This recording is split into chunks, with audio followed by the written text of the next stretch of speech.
sejak kebangkitannya, ulama bersama pengikut-pengikutnya istiqomah dan setia, jaga akidah dan sunnah Rasulnya. Alhamdulillah segala puji baginya, ulama bersama pengikut-pengikutnya istiqomah dan setia, menjaga agama Nusa dan bangsa. Mari kuatkan niat kita, kita bulatkan tekad kita, terus lanjutkan amal kita, mengembangkan khidmat kita. Alhamdulillahilladzi tawadhu'a kullu syai'in li'azamatihi wa dhalla kullu syai'in li'izzatihi wastalama kullu syai'in liqudratihi. Allahumma salli wa sallim ala sayyidina Muhammadin alladzi azala bibayanihi kulla ibham wa ala alihi wa ashabihi salatan wa salaman daimaini ma damatil ayyam. Amma ba'd, fa inna ahsanal hadithi kitabullah wa khairul hadi hadiyu Muhammadin Rasulillah sallallahu alaihi wasallam wa syarrul umuri muhdatsatuha wa kullu muhdatsatin bid'ah wa kullu bid'atin dhalalah. Segenap jamaah Majlis Ta'lim Hifdzul Amal, para ustaz, para guru, para orang tua, wabil khusus orang tua kita Habib Haji Nasruddin, dan segenap keluarga, anak, cucu, dan seluruh hadirin tentunya yang berbahagia. Alhamdulillah malam hari ini kita berkumpul kembali, melanjutkan rutinitas kita, melanjutkan pengajian kita sebagaimana biasa di malam Jumat, yaitu pengajian tafsir Munir atau tafsir Marah Labid. Mudah-mudahan langkah kita ke sini dan apa yang akan kita baca ini menjadi sesuatu yang bermanfaat di dunia wal akhirah. Amin ya rabbal alamin. Pembahasan kita terakhir kemarin masih di surat Al-Baqarah ayat 161 yang sekarang. Ayat 161 ini menjelaskan, masih melanjutkan penjelasan sebelumnya, bahwasannya orang-orang yang tidak bertaubat dan dalam keadaan orang-orang yang tidak bertaubat dalam keadaan menyembunyikan apa yang seharusnya disampaikan, yaitu dalam Taurat rahasia, yaitu penjelasan-penjelasan tentang Rasulullah, tentang adanya Nabi akhir zaman, tentang akan datangnya satu Rasul atau satu utusan yang nanti menutup utusan sebelum-sebelumnya. Ini disembunyikan, maka orang yang tidak mau bertobat maka akan Allah ancam dengan siksa. Orang yang bertaubat Allah sebutkan di ayat sebelumnya kemarin, wa anat tawwabur rahim, dan aku menerima taubat dan aku maha penyayang.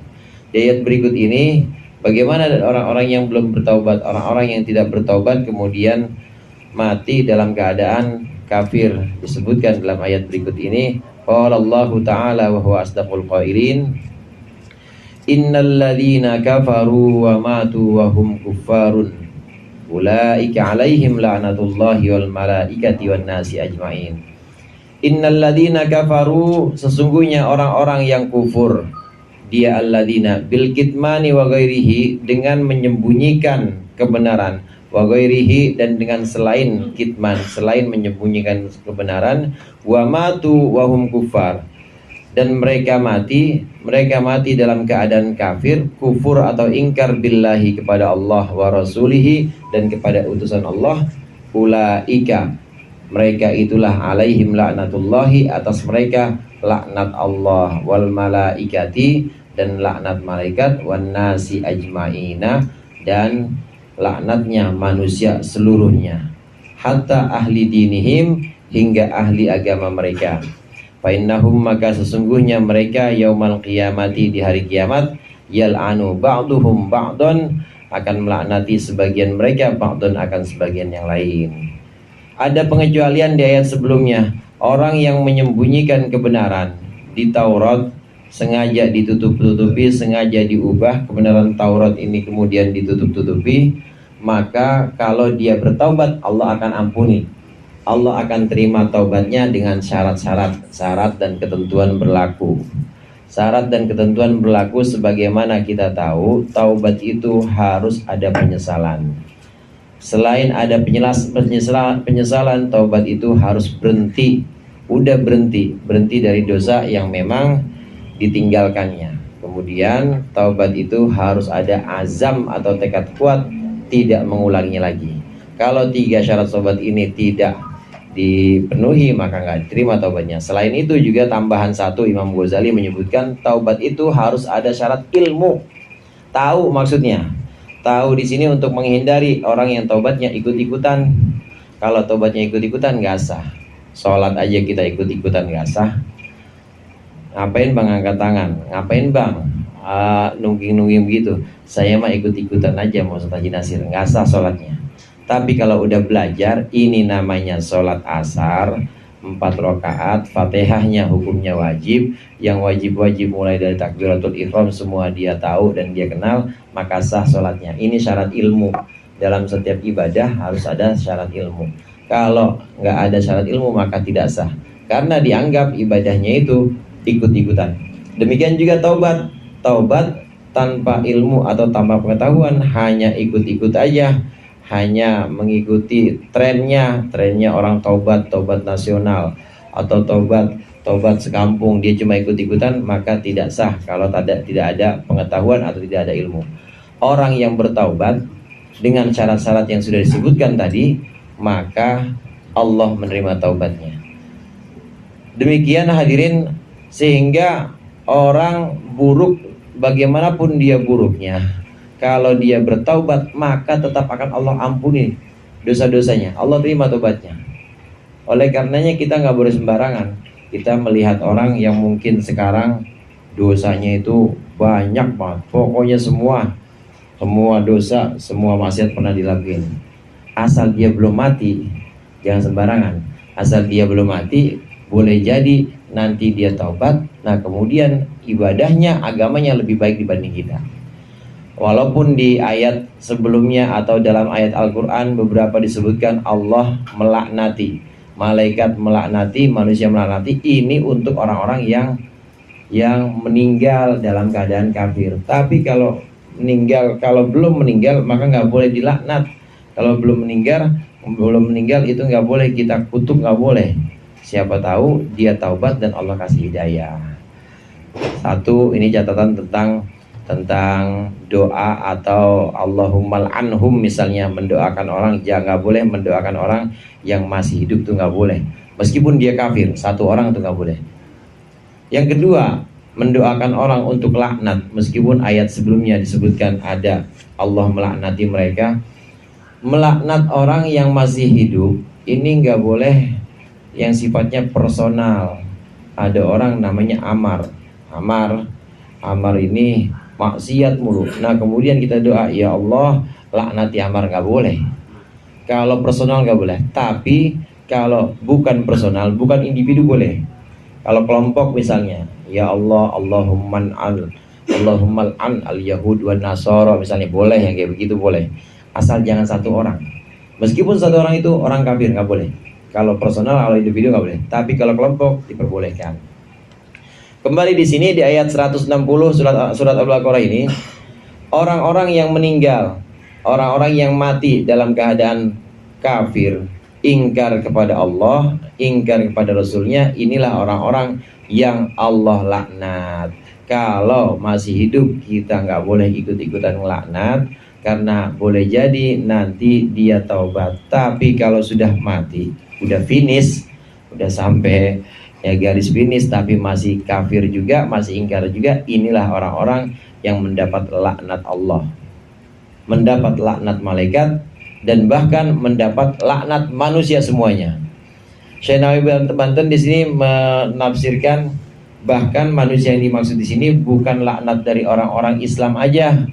Orang kafir meninggal, orang yang ingkar kepada Allah, ingkar kepada Nabi Muhammad, dia nggak percaya kalau Nabi Muhammad itu Nabi, sampai ujung ayatnya, sampai ujung hidupnya dia nggak percaya kepada agama Islam, mati udah kena laknatnya. laknat Allah, laknat malaikat, laknat kita orang-orang muslim. Laknat kita orang-orang muslim kalau dia nggak sempat bertaubat. Bahkan laknat orang sesama mereka, sesama agama mereka. Karena hari kiamat nanti, hadirin, di hari kiamat nanti orang-orang kafir yang ingkar kepada Allah ini juga akan dilaknat oleh ahli dinihim, oleh pemuka-pemuka agama seperti para nabinya, kemudian juga ulama-ulama yang benar atau orang-orang ahli agama yang benar, rahib-rahib yang benar, pendeta-pendeta yang benar, ini akan ikut melaknati. Ya kurang lebihnya ente malu-maluin aja sih, ngubah-ngubah Taurat. Ente bikin malu ini aja, bikin malu Bani Israel, ente bikin malu keluarga aja. Nah kurang lebihnya begitu. Di akhirat itu bahkan bukan cuma orang Islam yang melaknat, tapi pemuka agama mereka, orang-orang yang ahli, yang tahu agama, yang tahu yang benar yang mana, ini juga akan melaknati mereka, melaknati karena sudah menyelewengkan, sudah mengubah agama. Jamaah rahimakumullah, orang yang mati dalam keadaan kafir, dalam keadaan ingkar dengan sebab apapun, ada satu kaidah, ada satu batasan, al-ibrah bi umumil lafaz la bi khususis sabab. Pelajaran itu tidak diambil, pelajaran itu diambil dengan umumnya lafaz, bukan dari khususnya sebab. Memang ayat ini turunnya khusus untuk orang yang menyembunyikan keterangan-keterangan dalam Taurat. Tapi meskipun khusus turunnya, tetap pelajaran yang bisa kita ambil, orang yang kafir, baik kafirnya itu sebab menyembunyikan kebenaran Taurat atau kafir sebab yang lain, mati nggak sempat tobat, maka kena laknat. Laknat Allah, laknat malaikat, laknat manusia semuanya. Jadi umum, pokoknya kafir, baik kafirnya sebab menyembunyikan kebenaran ataupun yang lain, maka ketika dia belum sempat taubat mati, maka kena laknat. Memang banyak macam-macam penyebab kafir yang kadang-kadang disebut juga dengan penyebab murtad, saudara. Ada orang yang murtad secara akidah, yang ngomong namanya akidah, akidah dalam hati. Dalam hati dia punya keyakinan bahwa Al-Quran bikinan Nabi Muhammad misalnya, bahwa Al-Quran karangan aja. Dalam hati punya pengakuan begitu, kafir dia, murtad. Itu kudu syahadat lagi. Cuma karena dalam hati, ya udah syahadat aja lagi. Syahadat lagi, insya Allah langsung bisa menghapus dosanya lagi. Ada kufur yang kadang disebut juga dengan murtad. Ini kalau tadi akidah bil qalb dengan hati, ada sebab perkataan. Kufur sebab perkataan, seperti meremehkan simbol-simbol atau meremehkan syiar-syiar Allah, Al-Quran, dia meremehkan Al-Quran, atau dia meremehkan malaikat, atau dia meremehkan para nabi, diremehkan, ini juga bisa menyebabkan kufur. Atau ada satu lagi kufur bukan kufur akidah yang dalam hati, bukan kufur ucapan yang lewat lisan, bisa terdengar ucapan, bukan, tapi kufur dengan anggota badan, seperti sujud kepada asbak. Asbak sih sujudin, sujud kepada kopi misalnya, sujud kepada pohon yang begitu, itu namanya kufur juga. Kufur sebab perbuatan. Macam-macam kufur di sini. Kalau tidak sempat bertaubat, kemudian mati dalam keadaan itu, naudzubillah, maka mereka, orang-orang yang seperti ini, akan kena laknat Allah dan kena laknat malaikat dan juga manusia seluruhnya nanti di hari kiamat. Untuk orang-orang beriman dan untuk orang-orang yang bertaubat, kemudian Allah terima taubatnya, tentu Allah selamatkan ini. Bedanya hadirin, orang yang kafir mati itu di neraka kekal. Tapi kalau orang mukmin, orang Islam, dia meninggal, maka jika ada dosa-dosa, dosa-dosanya bisa dihapus dan bisa diangkat dari neraka. Tergantung berapa hari neraka. Pokoknya sampai bunyi tokennya tit, angkat berarti udah habis, berarti masa waktunya udah waktunya diangkat dosanya. Kalau orang kafir enggak, orang kafir enggak sempet taubat, enggak sempet iman, kemudian dia mati, maka khalidina fiha, di neraka itu kekal. Dilukiskan dalam dalam ayat lain itu Allah melukiskan kullama nadijat juluduhum baddalna juludan ghairaha liyadzuqul adzab. Orang-orang kafir di neraka selamanya. Setiap kali kulitnya itu rusak, setiap kali kulitnya itu angus, hancur, Allah siksa di neraka, Allah ganti dengan kulit yang baru. Diganti dengan kulit yang baru, liyadzuqul adzab, supaya ngerasain sakit terus nggak habis-habisnya. Naudzubillah.